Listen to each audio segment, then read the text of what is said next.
Makinig ka sa tula ko na, tukol sa gago na, kapuna-puna na mukhang kabado na. Takpan mo yung mukha mong kaso-kaso ka, gwapo ka, sana kung aso ka kaso tao ka. Shota mo makatipa sa bungang araw, nagpapagalaw sa araw ng kanyang buwan ng dalaw. Ako'y suga pa ang araw, suwabang at buwakaw, paghawak ko mikropono wala makakaagaw. Kumbaga sa barel, kumaka sa parel, payong kapatid, huwag mong mamasamain. Subukan mo kung gusto mong maranasan rin, parang ka sa room, maragasan rin. Pinakamahusay, pinakamatulin, pinakamainit, kaya sila pa ng uling. Tangina tingnan natin kung di ka pa maduling, di ka pa makikinig kung di pa natakuling. Sa kakaibang ibanghelyo na kakaiba, kami ang limang henyong tinaguri ang mga pinakamabilis. Sama-sama sa isang kasabi na magkapagsalita. Sa kakaibang ibanghelyo na kakaiba, kami ang limang henyong tinaguri ang mga pinakamabangis. Sama-sama sa isang kasabi na magkapagsalita.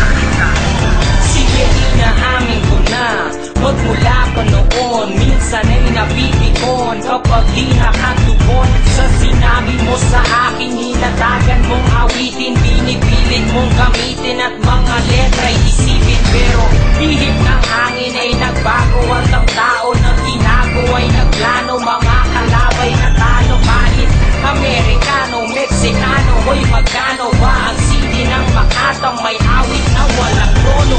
Dili ko ngalan ay Aristotel, gamit habang ay lapis at papel. Di kailangang humawak ng barel para di maginabang ang pader. Tara, tumabi ko lang sa akin kung gusto mo ay makarating tayo sa kabilang ibalo. Sa akin ikaw mapipitin kahit na ulit-ulitin na abutan malapit pa malayo. Teka, di kami artista, pero pwede mag-rockista. Teka muna, bakit tangal ka?